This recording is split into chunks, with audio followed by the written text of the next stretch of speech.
Hello, everyone. Welcome to Laser Focus. This is the Deep Dive Pop Culture Podcast from Nerdist. My name is Kyle Anderson. Thank you so much for listening. This week we have something a little bit different. I love it when people who've been on the show before, colleagues of mine, come at me with a topic idea that was not on my radar one bit, and I love it. I love it because people geek out about everything, even things that are absolutely not geeky. And in this instance, we're going to talk about courtroom thrillers or courtroom dramas, I guess, but courtroom thrillers specifically. Hi, welcome to probably the least listened to episode of Laser We'll find out. We'll find out if people are just like, nope, and just turn this off immediately. Yeah. Or if you were a person who grew up with your parents owning a lot of John Grisham books in their house, Right. like I was. That voice, of course, you're hearing is past guest on the show, also frequent collaborator. If you've seen me in a video in the past, I don't know, year, it's probably been edited by this man. And also you've probably seen him on videos as well. So hello again, Adam Murray. Welcome to the show. Hello. I picked once again another very niche topic to I love it. No, I love discuss. It is niche, but it's also like very, I mean, people really dig that kind of stuff. It's like, I feel like they're kind of in the vein of cozy mystery or like, like it's a procedural type of thriller or, storytelling, but it is specific to not Law but Order. Yeah. Follow that bit. So for anyone who doesn't know what we're talking about the subgenre of films, courtroom or legal thrillers, which is kind of a broad topic in terms of what it can cover. But this was, I feel like these types of movies don't really get made anymore. Like a recent example of a pretty good one is The Burial, which was by Amazon, starring Jamie Foxx and Tommy Lee Jones. Kind of just like really good fastball, like courtroom drama. But like other than that, there's like not a ton of these that get made anymore, and they were so prevalent through specifically like the 90s were like the really big heyday for them, I think. But like it was such a powerful like and recurring type of film throughout film history for so many years. Yeah. And then it just kind of vanished in a sense. Absolutely. I feel like, like Anatomy of a Fall is one, but that's not. I would count that. I mean, it certainly counts, but like,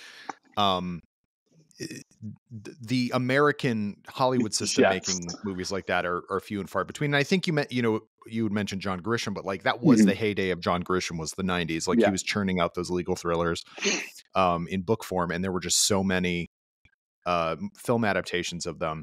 And like it was, and you mentioned your parents too, but like to me it was always like, well, those are parent movies. Exactly. Those are adult movies. Those are movies for adults. There's people in suits in courtrooms yelling things at each other. Jack Nicholson's there. He's upset. Like those are, as a kid, that's the ones you kind of like pass over maybe on TNT. And for whatever reason, like when I got into like high school, like these became like one of my favorite types of movies. I think probably because they played on TNT or USA Network just ad nauseum. So like I have seen A Time to Kill, which I will say, not a good movie. It does not hold up. Maybe don't let Joel Schumacher love Joel Schumacher, but maybe he wasn't the right pick to adapt and direct a movie about racial justice and the KKK in the South. Just a thought. But like I've seen that movie probably 20 times. Like just from it being on TNT all the time. Same thing with Pelican Brief was one that played a good handful times. The Rainmaker, the Francis Ford Coppola movie, The Rainmaker. Right. I feel like a lot of these were kind of just like steady. Oh, we need to fill a block for 3 hours. Just throw the Pelican Brief on. Like it'll at least fill up a 4-hour block of time. Yeah. And You mentioned Schumacher. He also did The Client, He did which The was like, Client. The Client which rules. was that movie's 30 years old this year. Yeah. Also, and was such a big hit. This is a Mhm. time, I mean, nowadays it's so rare for anything not like franchise movies to be like a legitimately big hit. And if it is, it's something like Oppenheimer, which is Yeah. like one of the best filmmakers ever behind it. Mhm. Um, No- back then it was like actual movies for grown-ups Mhm. with grown-up topics set in reality were like massive hits. Massive hits. Like, cannot tell. Like, if you're a younger person listening to this, like, The Firm, Yeah, The Firm. which I love The Firm. I love The Firm. It is like 18 hours long. It has like 75 actors in it. They're all character actors aside from Tom Cruise. Just like that movie made so much money and was such a juggernaut. And it's crazy. Look, I watch that movie like once a year, and you like look back, and you're like, it's nuts that this movie about a guy who joins a mafia protected law firm was like the Age of Ultron of its day, essentially, or like Endgame, like when it came out, like it just crushed because it's like young Cruise kind of entering the height of his power, I would say. Uh, and then it's like, yeah, that movie is just like God has a bench. It's like Hal Holbrook, evil lawyer, Gary Busey, private investigator, Holly Hunter is in it, Dean Norris is in it as a hitman, uh, Tobin Bell, Jigsaw himself, is in that movie. Uh, oh the gosh, it's Wilford Brimley. Wilford Brimley is the heavy in The Firm is incredible. Yeah. You would never expect, and also I didn't realize. So I just brought up John Grisham's, bibliography, but also his Mhm. filmography. So he was writing just a crap ton of Mhm. novels in the early '90s. But this was so The Firm was the first one in '93. The Pelican Brief came out the same year. Yeah. So that's uh, Alan J. Pakula was the Pelican Brief, and Mhm. Sidney Pollack was The Firm. So Was The these were like Firm. big Yeah. directors, and a lot of directors who like came of age, I guess is, but came to prominence in the '70s. Generally doing, I mean, Pakula did three of the best like paranoid thrillers of all Yeah. time, and Parallax View. The Parallax View, which rules, highly recommend. yeah, All the President's Men. which Absolutely is incredible. one of the best. And then the one before that, Clute, which Clute. is kind of just a very small like PI movie, but Yeah. with a really great, I think, Oscar-winning performance by Jane Fonda. But and then you had The Client Mhm. in '94, A Time to Kill in '96, The Chamber also in '96, The Rainmaker '97. Mhm. The one that's kind of the outlier is The Gingerbread Man, which I've never seen, Never seen.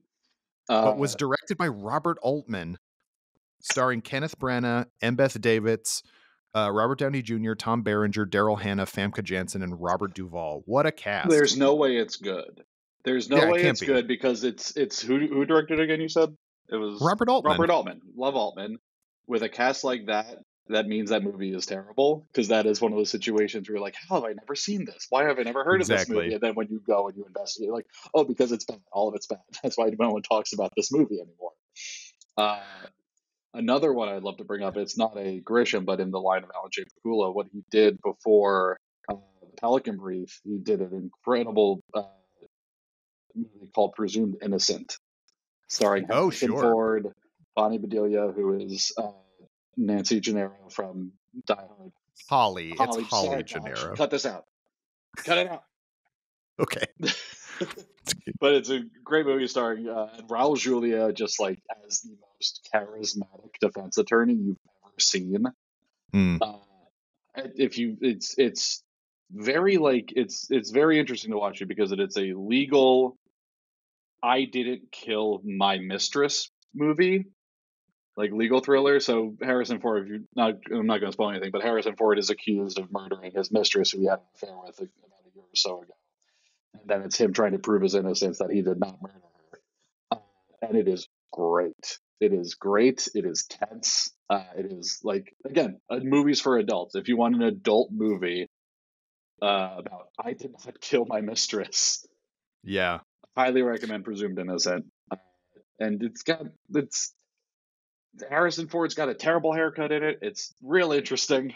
Like He's got like yeah, that was a period of time when he was, because there was that. There was, oh my God, I'm dying. There was that. There was regarding Henry. There was another like series of like that's also a Sidney Pollack movie, right? Regarding Henry. Yeah. yeah. Pollock running the table in the 90s. Yeah, no kidding. Run the table and being shirtless and hairy and Eyes Wide Shut. Oh yeah, I forgot about that. That is such a weird casting, but he's really Yeah. good. But there's that story about sidebar about Kubrick now, Mhm. but like how he had Pollock and Tom Cruise do that scene where they're just talking around a pool table like for weeks. Oh yeah. And it does not need to be that long. Doesn't need to be that long. Go home. Forget about it. Yeah, I mean, honestly, that's the entirety of the scene. Yeah, Presumed Innocent, I remember really liking. I saw that way too early. That was when my parents were watching, but I remember like, and then went back to it a bit. But it's also got Brian Dennehy in it. Dennehy's in it.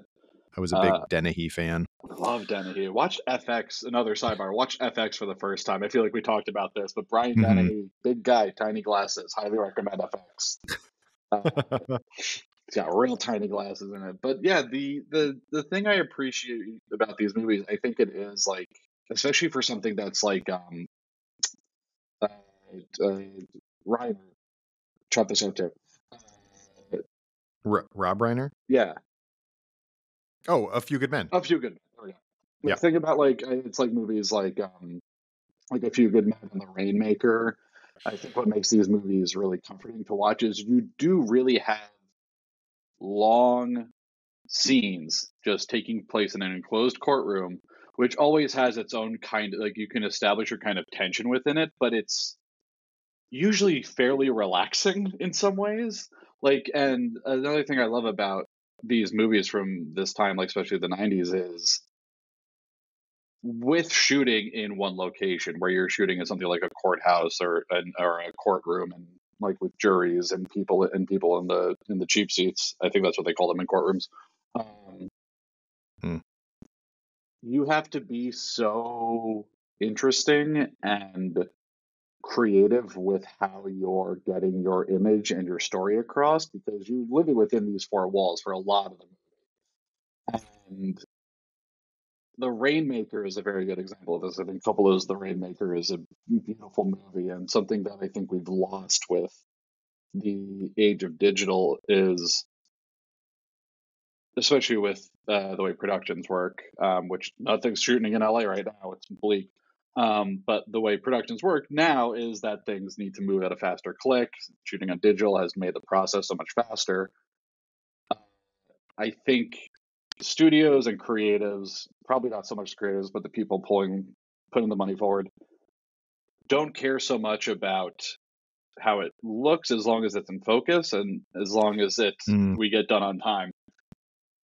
We've lost so much about the economy of a shot, because if you're making a movie in the 90s, even up to like the early 2000s, you're shooting on film, you are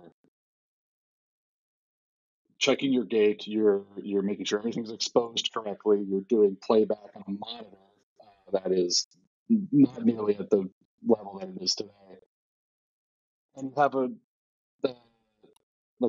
finite amount of film that you're shooting with.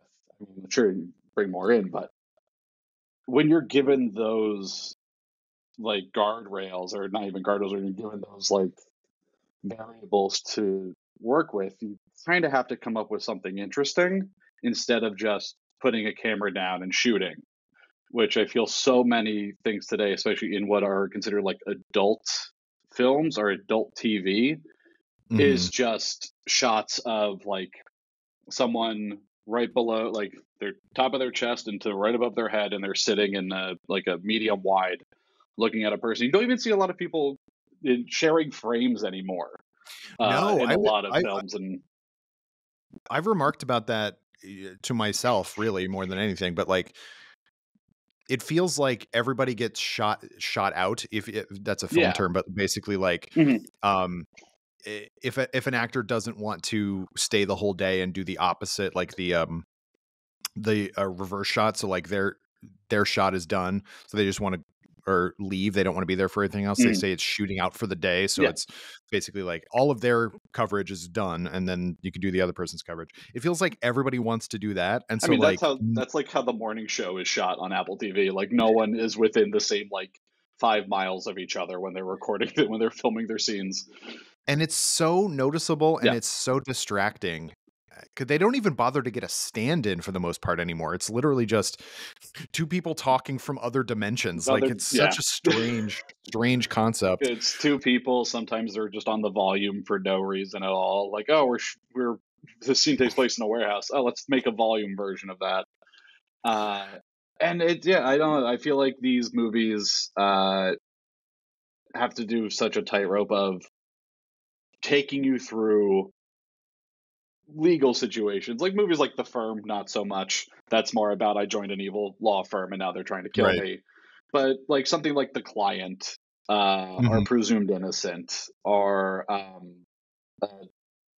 say The Devil's Advocate. Absolutely not. Or like even an older one that I watched for the first time this past year that I absolutely loved, Otto Preminger's Anatomy of a Murder. Truly an excellent movie, yeah. Absolutely fantastic and excellent. And that is one like even that's what 1960s, I forget, maybe even late 50s. 59, yeah. 59, yeah. With an older Jimmy Stewart, and like I have never been more enraptured by a film in such a long time than watching Jimmy Stewart be kind of arrogant and talk to people in black and white for an hour and 45 minutes, or however long the movie is. And I think it's just there's something about the language of film that we lose when like not all the pieces are there. Like you said, when people get shot out, or when like the time isn't taken to, because like if I like went up to someone, I was like, watch this 1959 black and white murder trial drama, I guarantee you like 4 out of 5 people would say no thank you. And it's like, no, this is actually like really engaging cinema from like one of the best. And it's so I feel like that is something we need to get back to. I feel like blocking and taking the time, and that's I feel like people probably feel it now just watching what they're watching. And I'm not saying that courtroom legal dramas are like the prestige of filmmaking, or like that they're the top tier up there, but like it's I guess maybe it's the death of movies for adults overall that kind of feels like kind of a state we're in.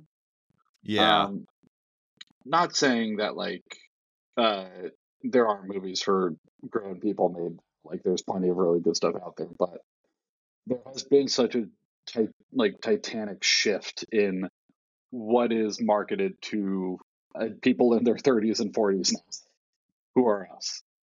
And it's kind of wild. It's kind of crazy to like look and see like what lands, what doesn't, like what's moving the needle. It's interesting to me too, because I feel like their actors enjoy that kind of stuff. Like, and I don't see any reason why, directors or writers wouldn't enjoy that too. Cause legal thrillers generally have, especially ones that take place largely around a trial. And it's usually something major like a murder or, something, like, the Nuremberg trial is something very political as well. Also a good movie. Also a great movie. Yeah. But one of the hallmarks of that is like, it's a mystery. It's a crime movie. It is putting together the pieces. Generally, the attorney either needs to prove the case, like in JFK, or witness for the prosecution or something like that. But then also, or they have to try to defend somebody who seems, and that's the basis for quite a lot of TV shows, like a Perry Mason or a Matlock or stuff like that. And there's so much like, we need to solve this so that we can present our case and all that. So you have all of these elements that are presented, and there's something, I don't know, like I get weird ASMR about people in movies and TV shows who are just very, very competent at their jobs. Yes. And I don't know why that is, but like, it's great. A really good attorney in a movie, like there's a reason why you get chills when you watch Tom Cruise and Jack Nicholson go back and forth in A Few Good Men, it's because these are craftspeople at the top of their game, but playing characters who are at the top of their game also. Yes. And I there's something, like even just thinking about it right now, like, you can't handle the truth is so overly, quoted, but that entire scene is just like gold. There's so much great stuff there. The defiance on Nicholson's part, and you learn so much about the characters too. Like, a lot of these trial movies take place over, several days or weeks or whatever in court. And so you get the attorneys either talking to their client or talking to each other, like in between days, and then they go back and introduce more stuff, or like, we got to figure this out. And there's just something, so it is literally the procedure of it, but it's so compelling to us, on that aspect too. And it's really telling, I think, that, when Robert Downey Jr. launched his production company, one of the first movies he did was The Judge, which is just was a family drama and a legal thriller at the same time. And it's like, that is such a grown up movie, and it's a good movie. I like it. It's a good movie. And it's got Bob Duvall in it. Directed by Todd Phillips, I believe. Is that true? Directed by Joker. The Joker. No, David Dobkin. Okay. Oh, I don't know. Yeah. You know David Dobkin. Don't tell me who I know. Director of Fred Claus, David Dobkin. Oh, him, of course. My favorite film of all time. Fred Claus. I guess I would just, for this, I want to run through just a few favorites. Yeah, because I don't know if this is an area that people are super, super involved in. But like we said, a few good men, a few good lawyers. Oh, sorry, hold on. Another really quick. This whole episode is going to be just filled with rants and tangents. Like you said, something that is great to watch is seeing people who are good at their jobs on screen. If you love that, highly recommend. I've just rewatched it recently, but Die Hard with a Vengeance has pound for pound the most like municipal workers who are absolutely killing their jobs, like so good in that movie. Like the teachers in the school, when they think there's a bomb threat, are all great. The detectives are all great. All the construction workers are like working. Everyone in that movie is just like an adult who showed up. Yeah. And they're like, okay, this is what we're gonna do, and they all like it. It feels really good, especially in today's day and age. Just seeing like, oh, look at that guy, knows how to use the turn signal when driving a truck. It's so weird because that is kind of the hallmark of the Die Hard movies. Because like, John McClane is an action hero, but like, Al is just like a beat cop, and he's really good at his job. And then in the second movie, which is maybe the weakest of the main cycle. Yeah. There's that guy who runs, who is like the, I don't even know what you want to call it, like the maintenance guy at Dulles International Airport. And then there's Fred Thompson. Fred Thompson, former presidential candidate, Fred Thompson. Yeah. He played a lawyer on TV. You should go be president. Yeah. But playing like the head, air traffic controllers or whatever. And it's just like people good at their job. It's just something that I like really, I connect to on and find super compelling. Like, I'm tired of seeing people who are bad at stuff. Fair. Yeah. No, stop showing me someone who's incompetent. So show me someone who just give me it's like the new Vim Vendors movie that came out. Perfect Days. Perfect Days. Yeah. So I want to kind of break this down into two separate columns. You have your courtroom dramas, like your Anatomy of a Fall, which I think we all really enjoyed, especially because I feel like a lot of us learned how insane French court is from that movie. Always fascinating to see other countries. You can just say insulting things about a person, and that gets like entered in as evidence. Like, I guess it's like, oh, your last book kind of sucks. Anyway, put that on the record. Yeah. She might have murdered her husband. Include that. Like, that's crazy. So you have your courtroom dramas, and I guess your legal thrillers, which don't necessarily take part in a courtroom. That's your more your Aaron Brockovich's, I would say. That's not so much a thriller, but like The Firm falls into that. But your Aaron Brockovich. You got your more recently Michael Clayton. I was about to say the probably the best More movie. recently, that was 17 years ago. 2007. Probably one of the best movies ever made, though. It's great. I need to watch in that one my again. opinion, you go back and you watch that movie, and it's just like you get to the finale there with Tilda Swinton, and you just like feel your blood turn to ice. It's such a good movie. But you have those like so.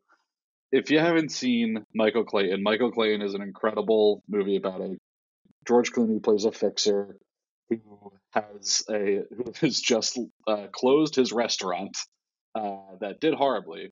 Like so, he's super in debt, and he is trying to help fix R.I.P. Fred Wilkinson's life essentially after he went nuts and exposed himself during a deposition. And you soon find out that someone is trying to kill Michael Clayton. And I will leave it at that. It is so tense and so good. And again, another movie where everyone is just like pitched to 11 in terms of like they're locked in. Everyone in that movie is just on the same wavelength, and it rules. You have your Aaron Brockovich, the classic Soderbergh, which also I was like, these movies are all so old now. Oh my god, that was 24 years old. 24 years old. You have that. You have The Firm. Another one I would say more of a legal thriller and also supernatural, but Taylor Hackford's The Devil's Advocate, I feel, is extraordinary. And I'm watching Kyle just kind of like let that wash over him, and he was just like, ugh. I guess I never thought it. I did not say ugh. I haven't seen it recently enough to say one way or the other, but like it's about lawyers, so it technically is, yeah. But one of them happens to be the devil. Pacino, happy birthday. We're recording this on Al Pacino's birthday, actually. Oh, happy birthday. Happy birthday, Mr. Pacino. You're 84. He's 84. Wow. He is so swinging for the fences with that performance as you get towards the end, and just go home when you find time, rewatch Devil's Advocate just for look, but don't touch. Yeah. Touch, but don't taste. Yeah. Taste, but don't swallow. Just Pacino. Yeah. An absentee landlord. Yeah, he was having a grand old time. That's the other thing about these movies is you don't really get performances like that in a lot of dramas because you have these big actors who are in these big scenes. You don't get a Nicholson screaming anymore, or you don't get a Samuel L. Jackson giving the "yes, they deserve to die and I hope they burn in hell" speech or monologue from, not even a monologue, just a scream.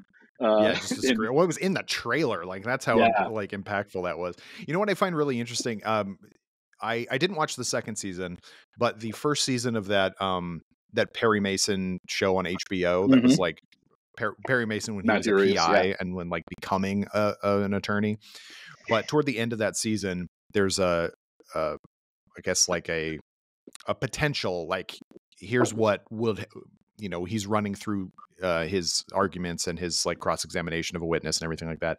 And the witness says something, it basically, admits to wrongdoing and everything like that. And then his colleague, Hamilton Berger, who's the like a prosecutor, is basically like, no one confesses on the stand. And he's like, well, no, but if I put this to him, and he's like, I don't care what you say to him, no one confesses on the stand, because that was such a big thing in these movies and TV shows, is that the defense attorney would always like, the witness on stand would be the culprit, and then they would always like trick them into saying the thing that makes them admit what they did or whatever.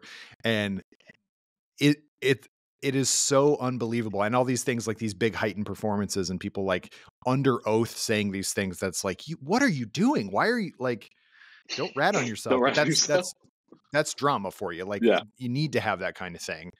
And also like, there's a YouTube series that I really enjoy called Propaganda, which is basically just looking at the history of police and, different government law enforcement agencies in film and television.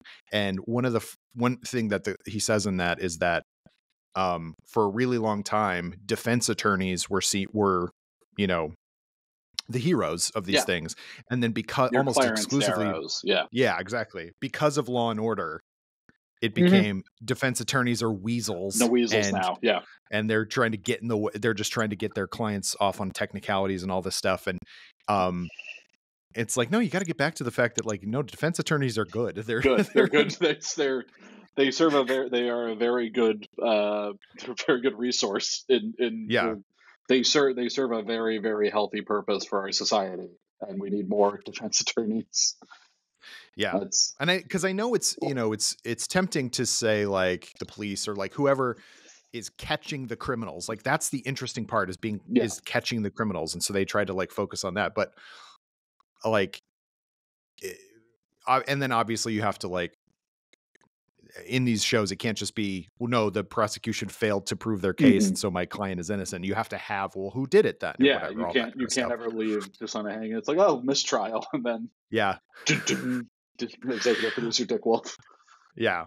But to me, like, as much as they are steeped in real, legal professions and stuff, um, especially courtroom dramas, but legal thrillers in general are as fanciful as like a cop movie or a detective yarn or whatever. And it's like they're designed to be satisfying to the audience in some way, whether it be like, that's the resolution I was hoping for, or leave you with like, oh no, the system is flawed, like all this stuff. And are even leaving the audience asking more questions, because like right. Anatomy of a Murder does not answer No. the actual question that everyone watching that movie is having. It leaves you with, here is the verdict, Right. but never, here is the conclusion of what you were hoping for. And I do, and I loved that part, because that is something that I think, in terms of screenwriting, is incredibly intelligent, because that is something that does make you think of over and over again. Because then I was like, I still think about that movie a little bit, and then like when she gave her speech at the Golden Globes, she maybe the potential, maybe not spoiler for Anatomy of a Murder, skip ahead Do you mean Anatomy of a Fall? Anatomy of a Fall. God damn it. Well, there's two anatomies, and they're both legal thrillers. I get it. It's fine. Yeah. Anatomy of a Fall. Sorry. Anatomy of a Fall. When Justine Triet won her Golden Globe, she said suicide in her acceptance speech, which maybe paints that the husband in that killed himself. Who can say? This will all get cut out. I mean, this whole episode will get cut out. Yeah. Well, I'm never putting this out. No, this is never coming out. I want to pose something to you. I want to give you a list of attorneys from movies. Okay. And I want you to rank them. I'm going to give you 5. I love it. Okay. So we're going to start at the top with. I gotta get all their names too. We will start. Let's go with Tom Cruise and A Few Good Men as our first one. Okay. Denzel in Philadelphia. Mm-hmm. Richard Gere in Primal Fear. Mm-hmm. And then we'll go with Joe Pesci from My Cousin Vinny. One more? We need one more. Elle Woods. Oh. From Legally Blonde. Interesting. Okay, so I would say I like how I did not include Atticus Finch. Well, I mean, because I was waiting for you to say Atticus Finch because he'd be number one, no question. This is interesting because Elle Woods succeeds. Yeah. But it is very she is not yet a fully fledged lawyer at that point. Like, so I might put her last. However, I think just the way he is throughout most of the movie, I would say Tom Cruise's character is like the biggest like wild card of the bunch. Like, he plays softball. Yeah. What's that about? Why did you do that? Honestly, more softball practice in movies. Include more scenes where people are doing like company softball practice. Just one scene of exposition on a nice softball field in a spring day. Oh, please. I love that. Yeah. There's a thing that A Few Good Men and a bunch of other movies have. It's very specific, but I call it daytime vibes, where it's just like a movie. It usually has like nice outdoor scenes, and you're like, it's probably May in that movie. What a lovely time it looks like right now in that movie. Yeah. And like a lot of movies in the '90s have those. So are you asking me like who would I like to have represent me the most, Yeah. or do you... Who do you think you would have who would you pick to represent you? I think number one would be Denzel. He's very compassionate, and very competent. Second would like a character that grows very believably throughout that movie and that script. Like Philadelphia, great movie. Second would probably be Vinny, because he is very friendly and he also got the job done. I think third. I was going to say is a Staten Island, I believe, or New York. New York kind of defense attorney who comes down to the South and bails out his cousins, able to successfully swing a Southern jury, and Fred Gwynn at the same time. So pretty astounding. Yeah, the Two Utes is one of my favorites. I would honestly, Two Utes is incredible. That's one of my favorite. Like, I still think whenever someone says Utes pops in my brain immediately. I would honestly put Vinny above Denzel, just simply given the one is happening in the city of Philadelphia and the other is happening somewhere south. I don't know. True. That's hard. It's hard to quantify who had the harder case in that situation. Yeah. Number three would be Elle Woods. Number four would be Tom Cruise in A Few Good Men, and number five would be Gere in Primal Fear, mostly because he breaks the oath. You were supposed to represent your client, and he absolutely does not. Also, looking back and watching that movie, him very easily tricked by a terrible performance by Edward Norton's character. Yeah, one of I think Edward Norton's maybe only truly bad performance, except for Motherless Brooklyn, the Italian Job, which he didn't want to be in. He was legally bound to be in that movie. Bound to be in the Italian Job. I forget why that was. Why was he legally bound to be? I think he was under contract to Paramount or something like that. They owed him, or he owed them some days or something like that. And I remember like the press tour, he's being like, whatever. Like, I don't know. He's like just being it's just like everyone's like enjoying this movie that he wants no part of. But yeah, if you've never seen Primal Fear, it is about Richard Gere plays the defense attorney who represents Edward Norton's character, who is on trial for murder and is claiming that he has a split personality, and it is the phoniest of baloney, like laziest put on voices and performances of like a schizophrenic character in quotes that you've ever seen. And it's nuts that movie kind of like launched Norton.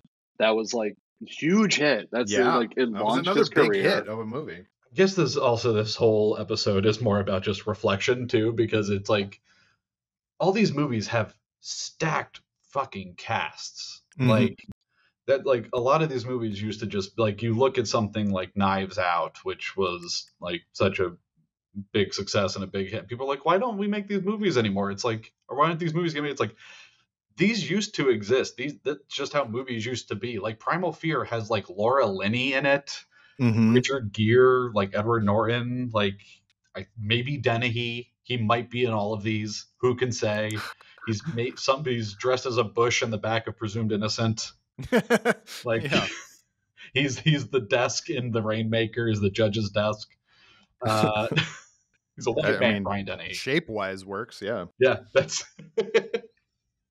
I am now just imagining Brian Dennehy's head sticking out of a little hole that they carved in like a judge's desk where he also has commentary.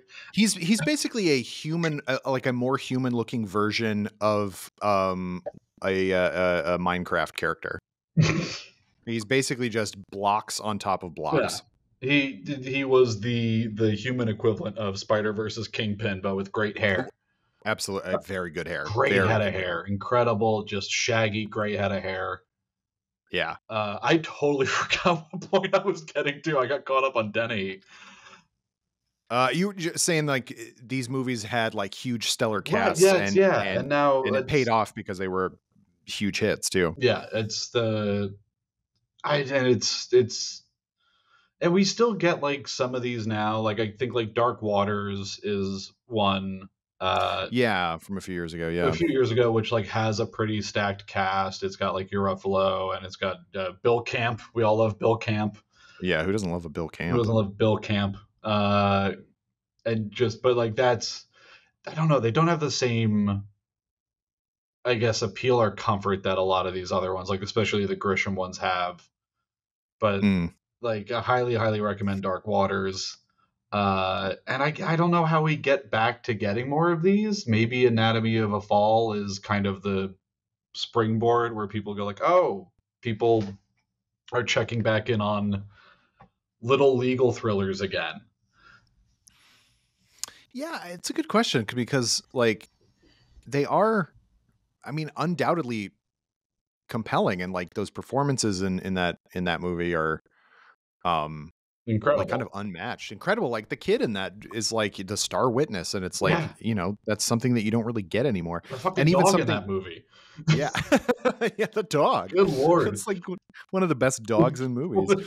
Probably like number 2 now, maybe 1 or 2. Sure, Toto's up there for sure. I was gonna say the dog in The Thing, I think, is fantastic. Oh yeah, that dog is really that dog good. is great at acting. Hopefully Anatomy of a Fall is kind of, because it's, and Cord Jefferson made this point during the Oscars, and James Gray has talked about it a bunch too. If you don't know James Gray, he's done like Lost City of Z, Ad Astra, The Immigrant. I know a lot of James Gray's movies apparently. 3. That's more than I know. No, that's not true. And I think hopefully maybe when just saying as someone who we both live in LA and people who are like adjacent to the industry and see how things are right now, hopefully going forward after this drought of projects and stories and scripts and everything finally ends out here, that, and this is a big fingers crossed thing, is hoping that studios look at stuff that is a smaller budget, like Anatomy of a Fall or American Fiction, like Cord Jefferson was talking about, and putting the money and effort back into those. And by money, I don't mean like it's one of those things like you can take those multi-$100 million budgets you have for something that is just not going to really return on investment anymore, because I think audiences have either grown out of or grown tired of those. Well, they won't just go see anything. I No, think that's they the won't main just, thing. like, Is like, yeah, that's the thing. It's there's so many like options now for like streaming and all that.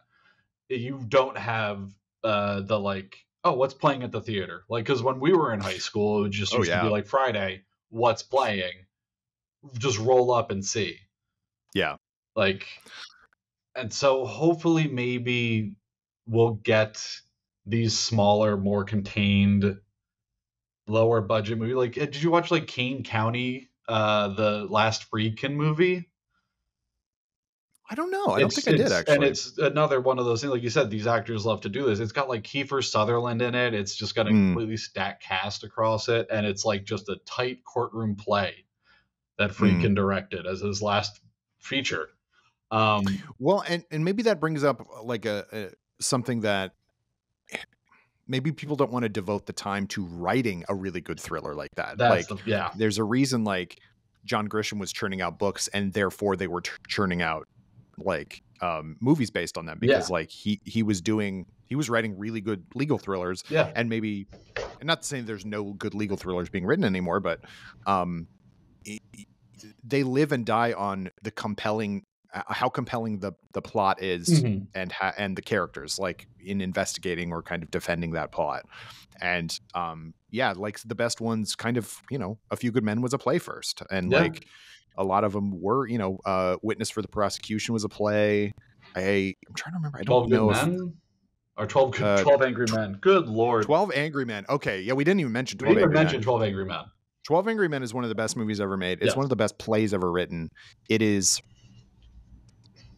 and that is your prime example of one room, 12 actors, just absolutely killing it across the board. Making it interesting visually, Yeah. and making you locked into this. Again, it's Sidney Lumet, who literally wrote the book on making movies. His book is called Making Movies. Yeah, that's true. I highly recommend it. It's my favorite book on film. I think it's the most straightforward, and I mean, a lot of it probably doesn't work now in terms of lights, because he's talking about the way certain lights work. But when it comes to like staging and blocking and craft and intention, I think that book is like unparalleled. And yeah, like that whole movie is, you're just locked in there. Anytime you're locked in a room with George C. Scott for an extended period of time, you're gonna get something great out of it. And you just have like a room full of, because they made it multiple times, but yeah, the original one with Henry Fonda, and then the one with George C. Scott is the one from the 90s or early 2000s. I think it was late 90s, but that had like a young James Gandolfini in it. Yes. Where and like Courtney B. Vance and Michael T. Williamson. And Tony Danza. I watched that version a lot of times because it was on HBO a lot. Lemon. And Lemon, Lemon is the holdout. He's the one who everyone's trying to get out. Playing the Fonda role. Yeah. Everyone's trying to get out of this very clearly open and shut murder investigation or murder case, the jurors, and he's the one holdout, and he's like, I just don't think he did it. And then they talk about it, and slowly over the course of a very sweaty evening, they talk about all sorts of things, but then you get to see like the all the characters, like predilections and like prejudices and all this stuff, and it's just one of the best written things ever. All about a side of the legal profession that they don't do a ton. Like the jury is almost never like focused on in any of these things. They're always there because they are. Yeah. But like they did it a little bit in the People versus O.J. Simpson. Was that? Yeah, that was the name of the American Crime American fiction. Crime People versus O.J. American Simpson. Crime Story one, which also great. Yeah, it's really, really good. Really good. Travolta is electric in that as Shapiro. I think he rules in that. Really, hands down, like a great Travolta performance. Sidebar: O.J. Simpson passed away a few weeks ago. And so I have been watching. I went back and watched a supercut of all of Norm Macdonald's O.J. Simpson jokes from Weekend Update. And my favorite one, speaking of Shapiro, is Robert Shapiro and Effley Bailey or something. I forget who it is. Effley Bailey. We're in a heated argument that was getting in the way of the defense. Eventually, the two lawyers buried the hatchet when OJ threatened to cut their heads off. I am looking. That I actually might cut out because I don't know if that maybe is. Cut that out. Yeah. I am looking at the cast for the 1997 12 Angry Men. Yep. Also directed by Friedkin. Mm-hmm. William Friedkin. I don't give a flying fuck into a rolling donut, William Friedkin. Yep. One of the best quotes any director has ever said. Into a rolling donut. Yeah, but strange. Lemon, George C. Scott returns. You got Hume Cronin. Yep. Who, if you're a Brewster's Millions fan, he's in that. Mm-hmm. Dorian Harewood. Oh yeah. Himself from Assault on Precinct 13. Edward James Olmos. William Peterson from CSI. Gail Grissom himself. Gandolfini. The judge is Mary McDonnell. from who was just on House of Usher. Mm-hmm. Fantastic. Ozzie Davis. Armin Mueller-Stahl. Ozzie Davis, Armin Mueller-Stahl. Armin Mueller-Stahl from Shine. Everyone's favorite, Shine. Yeah, everyone's favorite movie. I'm the piano genius from the movie Shine. No, this whole episode is just Uncle Corner. This is literally all it's like, remember that movie? Remember that movie? And completely misremembering the titles of things. Me a dozen times. Yeah, I guess just like there's so many good, like Inherent the Wind is another one. Yeah, and that I was going to mention Inherit the Wind because that's like they would make movies based on specific court cases. Yeah, they would dramatize actual court proceedings. Yeah, that of course being the Scopes Monkey Trial. Yes, the Scopes Monkey Trial, starring George C. Scott and Jack Lemmon were in so many courtroom dramas that they legally might have been prosecutors or attorneys at some point. Like they just get grandfathered in. I'd assume you probably pick up a thing or two and they're just like, here's a fake diploma from this fake university. Yeah, and the judge would bang his gavel on top of Brian Dennehy, and they would be real lawyers. I like how Google breaks it down. So you type in legal thriller movies. There's legal thriller movies, crime thriller movies about law, thriller legal dramas about law, black and white thrillers about law and lawyers, murder thrillers about law, trial drama, legal drama, and then it just kind of goes more general from there. But I just think it's very funny to think like, I would like to watch a thriller about law and lawyers, please. Law and murder. No, thank you. No. Murder in the First. I remember that movie coming out. That was the 1995 one. What have we learned here today? Well, that they just don't make them like they used to. I guess that's the whole thing, is they don't make them like they used to. Yeah. I gotta just, I don't know. I guess it might just be because as now that I am in my 30s, I have gone back and revisited a lot of the like quote unquote adult movies that like our parents were watching in the 90s. And it's there's like a lot of great in there that like I've been coming across. There's also just a lot of like, like I said, no one talks about this for a specific reason. Yeah. Like The Believers, like as a movie, for example, which I believe is maybe an 80s movie, but that's like a Michael Douglas, like supernatural, like murder drama about a cop trying to catch like a supernatural killer. And you're like, how have I never seen this movie? Because it's bad. Yeah. But I guess, just the thing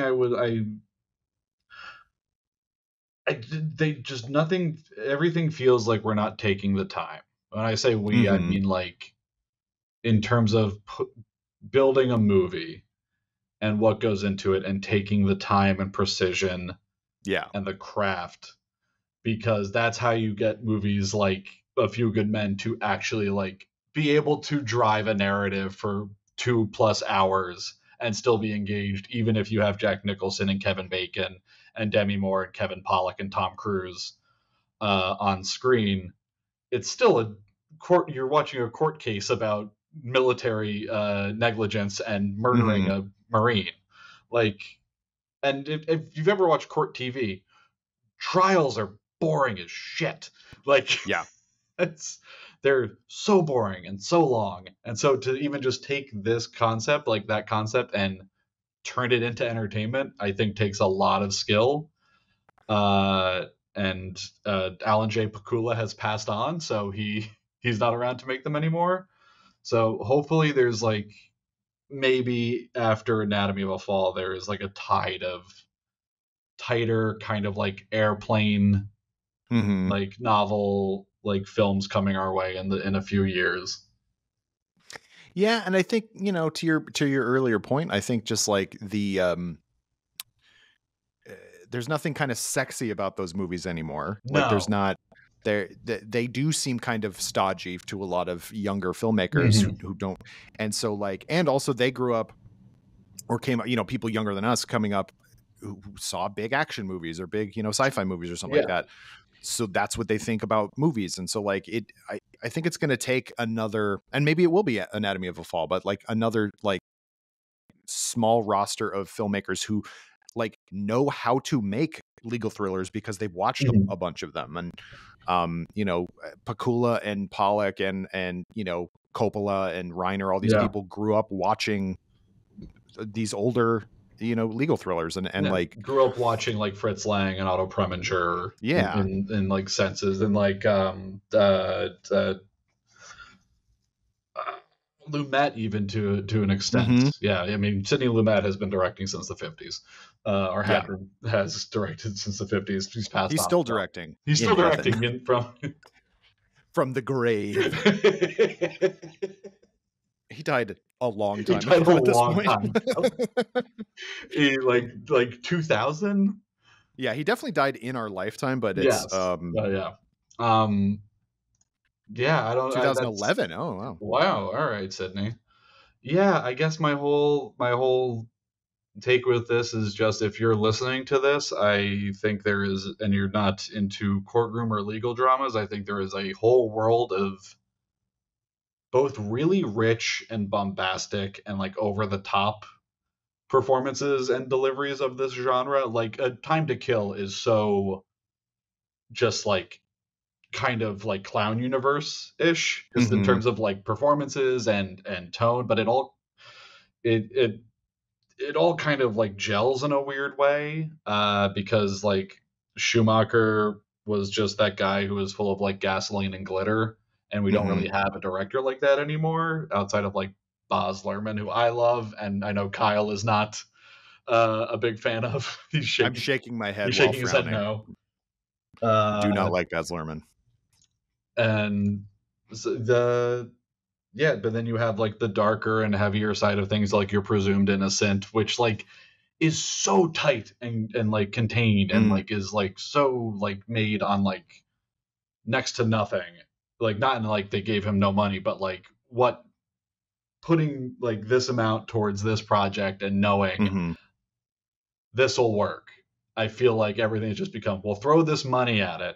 That didn't work. Well, now we can't make these 8 other things that could have possibly worked if we took that budget and separated it between these projects. Yeah, bring back the mid-budget movie. Absolutely. Because for such a long time, it's been $2 million or $200 million. Yeah. And it's nothing in between. It's like, a $35 million movie can make double, if not triple its money with hardly any like output on your part for marketing or anything like that. Yeah. So Baby Driver cost $35 million. Like that is an example of like a mid-tier movie. That's the one I always go to because that one I remember specifically cost $34.5 million.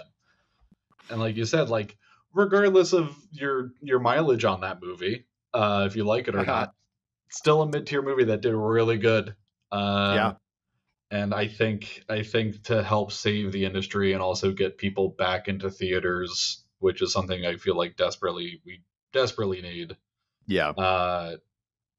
Is to bring back the mid-budget movie, and then just let those people make their movie. Like if it's that's the only thing I think with a lot of these films is if you give these people like good creatives a small budget.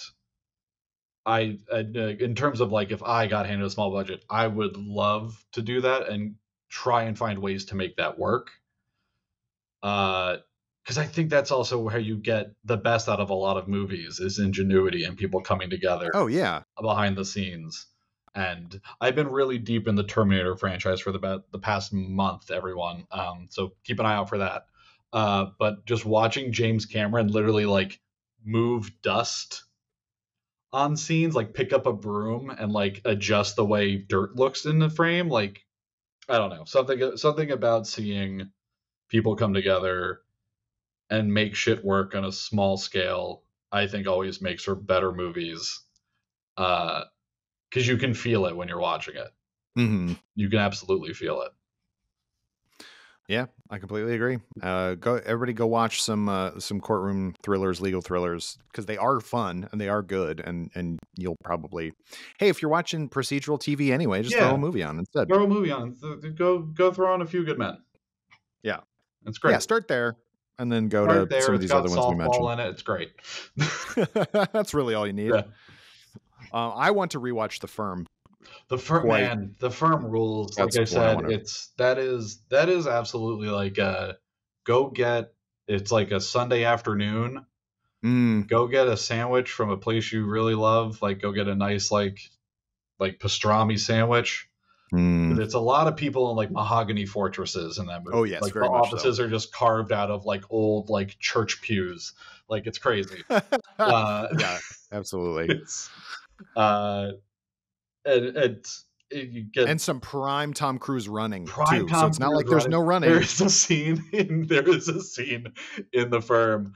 I will leave it. I guess this will be my last point because I don't know where else to go other than get a nice sandwich. Get a nice sandwich and sit down and watch this movie. There's a part where Tom Cruise's character, who I believe is named Brian, reveals to Jean Triplehorn, who is playing his wife, what the firm has been up to, and then she runs out of the house because their house is bugged. And then in the distance, you see Tom Cruise sprinting out of the house, and it almost plays like a horror movie by how fast he runs after her. She has probably about a 10 to 15 second head start on him, and he closes that gap so fast. Like you watch it, and it plays almost the same as the T-Rex chasing the Jeep in Jurassic Park. Actually, now you have to make that cut. You have to. But when Bob Peck looks in the rearview mirror, I want to see Tom Cruise running at the screen. With arms. Of course. 90-degree angle arms moving. Yeah. Like a Tinker Man. The world's best runner on screen. There's no one better. No one does it anymore. No one does it anymore. No one runs. He's keeping it alive. And for that, we give him the coveted Laser Focus Running Award. I just want to establish a bunch of weird in-universe bullshit for this podcast. I think that seems reasonable. We've been these episodes that I'm on are going to be worthless and establish a very dumb piece of iconography like the Laser Focused Running Award. And that's all, I think that's what we want out of this. It'll be like Comedy Bang Bang, only we talk about things that aren't interesting. Adam, how can people find you and your work on the internet if you choose to have them be found? I'm on Nerdist YouTube channel, I think like every half a year. We make long videos. Long videos. Keep an eye out for the Terminator video. It's looking like it's gonna be an hour and change. Oh yeah. So if you want like a long sit, an entertaining long sit about the history of the Terminator franchise and how the timelines are really fucked up, keep an eye out for that. That's coming soon, hopefully. I don't know. Don't follow me. I don't know. Okay. Yeah. Don't. I don't know. I'm only on Instagram. Yeah. What's your Letterboxd? Oh, that's a good one. I believe it's just let's see. This is all great radio. Editing. Oh, last thing I watched was Jurassic Park 3, a weirdly adult movie. Mm-hmm. A very adult movie about regret. But my Letterboxd is, I think, just my name, Adam Murray. Oh, Adam ATOM_Murray. There you go. That's how you find my Letterboxd. That is the social media I am on the most. Same. Yeah. Follow Adam ATOM_Murray. You can follow me on Letterboxd, Kyle_Anderson. Thank you so much, Adam, for agreeing to talk about nothing for another hour. I've been Kyle Anderson. Join me again next time on Laser Focus when my guest will be a different person. Bye-bye. Laser Focus is a production of Nerdist Industries and Legendary Digital Networks. It was produced, edited, and hosted by me, Kyle Anderson. For more, visit Nerdist.com.